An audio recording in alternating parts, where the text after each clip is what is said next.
안녕하세요. 지난 시간에 여기까지 했죠. 이어서 빠르게 시작하겠습니다. 사상과 체험이 걸작을 읽는 정도가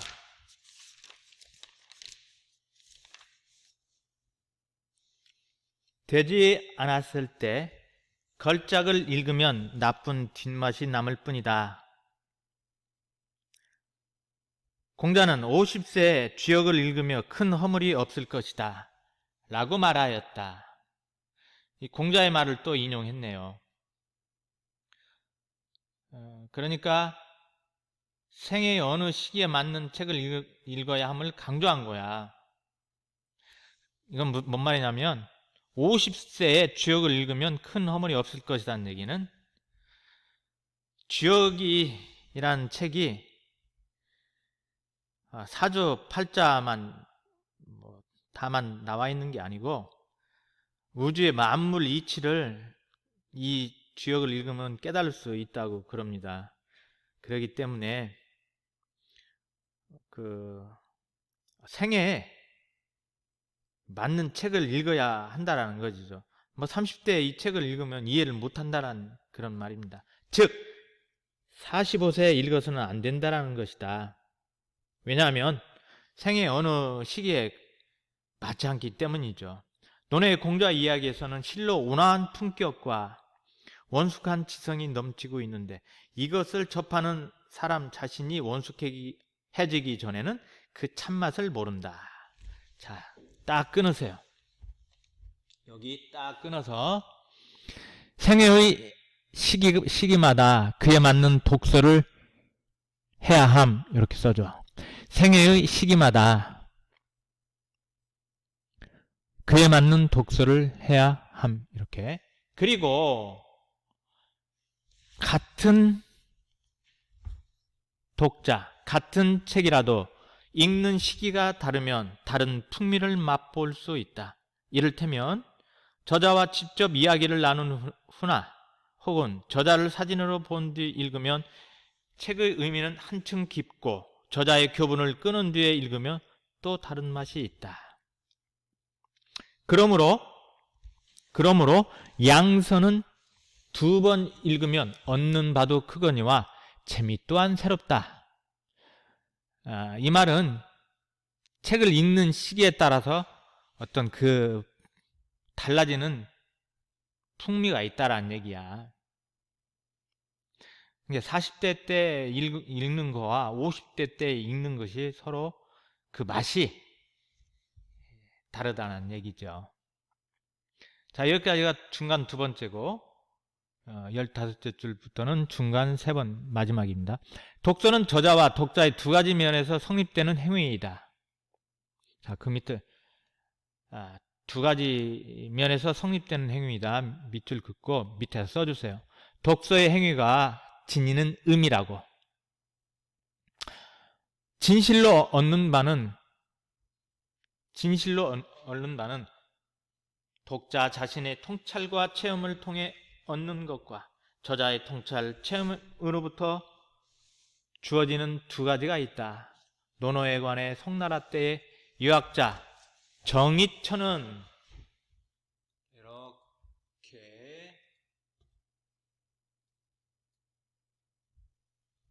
한 장 넘겨서, 정의천은 조금 키워볼까요?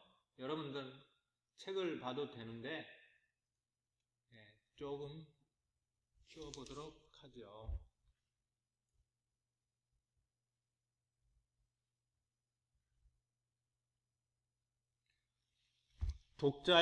논어의 독자는 어디에나 있다.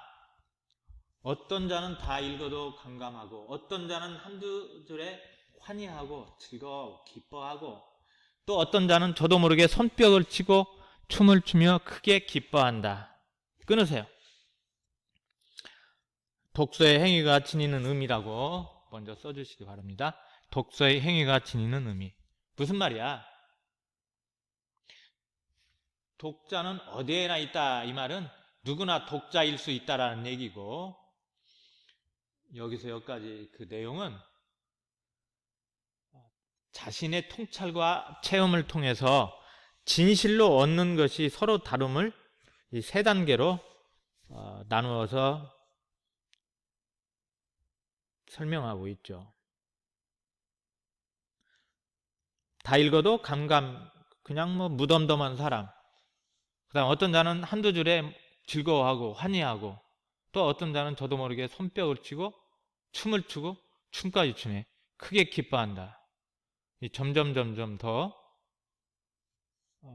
그 책 읽는 즐거움을 더 심화되고 있죠.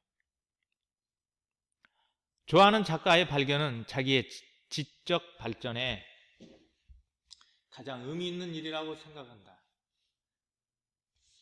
이러한 때는 친화라는 것이 나타나므로 우리는 고금의 작가 중에서 옛날과 지금 고금의 작가 중에서 그 정리시인이 자신과 비슷한 사람을 발견해야만 한다. 영어에서는 뭐뭐 해야만 한다, must 뭐 이렇게 말을 많이 쓰는데, 좋아하는 작가를 발견하는 방법입니다. 이게 이렇게 함으로써 참으로 좋은 것을 얻게 되는 것이다. 사숙한 할 만한 스승을 찾아내는 일은 남에게 의지하지 말고 스스로 해결해야 한다. 사숙, 직접 가르침을 받지 않았으나 마음속으로 그 사람을 본받아서 도나 학문을 닦음. 왼쪽에 설명이 되어 있습니다. 이렇게 네모로 이렇게 되어 있는 것은 중요하다 이 말이겠죠. 그 왼쪽 보면 해설이 되어 있습니다. 남에게 의지하지 말고 스스로 해결해야 한다. 이게 바로 독서를 하는 과정에서 스스로 찾아야 한다는 의미입니다. 누구에게나 심취할 수 있느냐에 따라서 하는 것이 남이 아는 것이 아니고 어쩌면 자기 자신도 모를 것이다. 말하자면 첫눈에 반함과 같은 것이어서 남에게서 누구를 사랑하라는 말을 듣는다고 되는 일도 아니며 일종의 본능의 힘으로 아는 것이다. 자, 이게 올바른 독서 방법 가운데 좋아하는 작가를 발견해야 된다는 것이죠. 그러니까 책을 읽는 것은 여기에서 설명하고 있는 것은 사랑하는 행위에 비유해서 스스로 좋아하는 작가를 찾아야 함을 강조하고 있죠. 자, 예를 든다면 나는 셰익스피어를 좋아하는데 다른 사람도 셰익스피어를 꼭 좋아한다라는 법은 없다라는 거야. 아니, 나는 셰익스피어 이렇게 너무 꾸밈이 많고 뭐 이렇게 말한다면 셰익스피어 작품을 보고서 뭐 손뼉을 치고 뭐 춤을 추고 뭐 그러지 못하겠죠. 뭐 다 읽어도 간과하겠죠.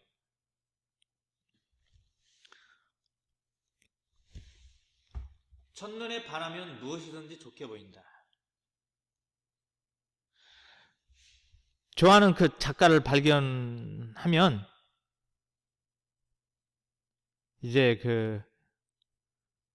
첫눈에 반하면 무엇이든지 좋게 보인다. 어떤 즐거움을 사랑의 속성에 비유해서 드러내고 있는 것이죠. 그러니까 그 책을 처음에 딱 봐가지고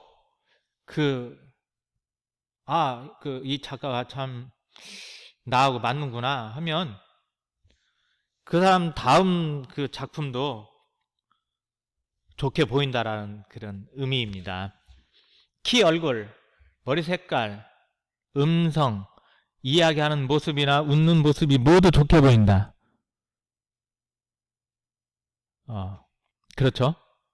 처음에 딱 반하면 키가 크든지 작든지 또 얼굴이 뭐 좀 길든지 뭐 동그랗든지 머리카락 색깔이 뭐 검든지 또는 뭐 염색이든지 음성 뭐 웃는 모습 다 좋게 보인다라는 뜻이야. 학생이 스승에게 배우지 않으면 알 수 없는 그런 성질의 것이 아니다. 여기 하고 있죠. 좋아하는 작가를 발견하는 것이 어떤 개인의 경험에 의거해야 함을 강조하고 있는 거죠. 독서의 경우도 마찬가지여서 문체나 견해나 사고방식 등에 조금도 나무랄 데가 없다. 그리하여 독자는 한 줄, 한 구를 탐독하기 시작하는 것이다. 끊어주세요. 끊어서 좋아하는 작가를 발견해야 하는 이유라고 써줘.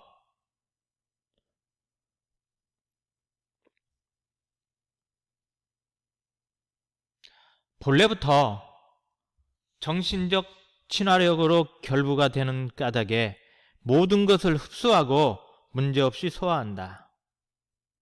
이게 바로 그 좋아하는 작가의 책을 읽을 때의 효과라고 할 수가 있죠.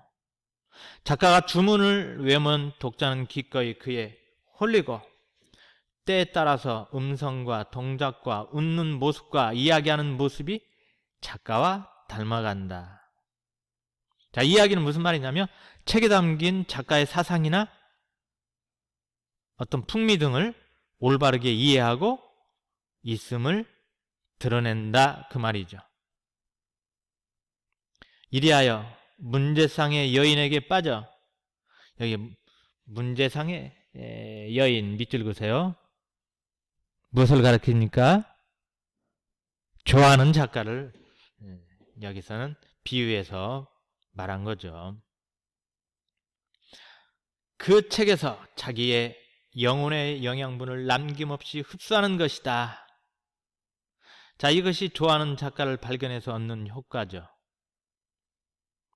그러니까 그 책에서 자기 영혼의 영양분을 남김없이 흡수하는 것이다 라는 것은 그 작가의 사상이나 풍미 뭐 이런 것들을 자기 것으로 소화를 한다는 말입니다. 자, 이렇게 해서 독서론을 끝을 내겠습니다.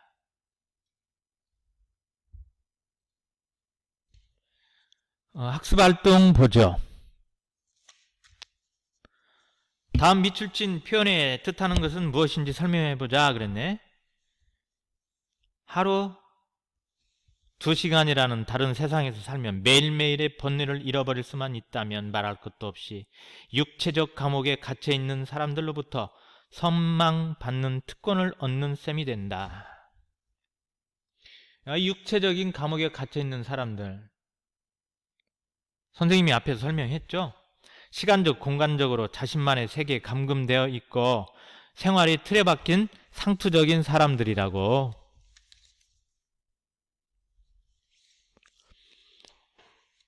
이리하여 문제상의 여인, 방금 설명했네.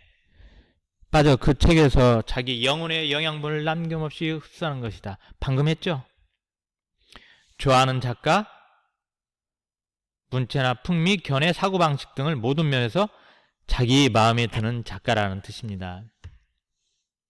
문제상의 연인, 비유적으로 표현한 얘기예요.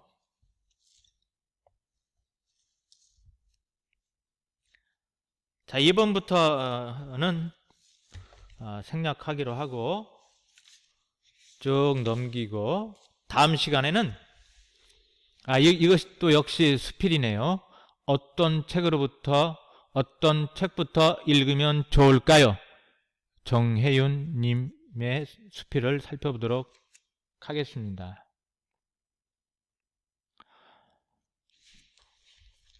예, 오늘도 수고하셨습니다. 다음 시간에 또 즐겁게 만납시다.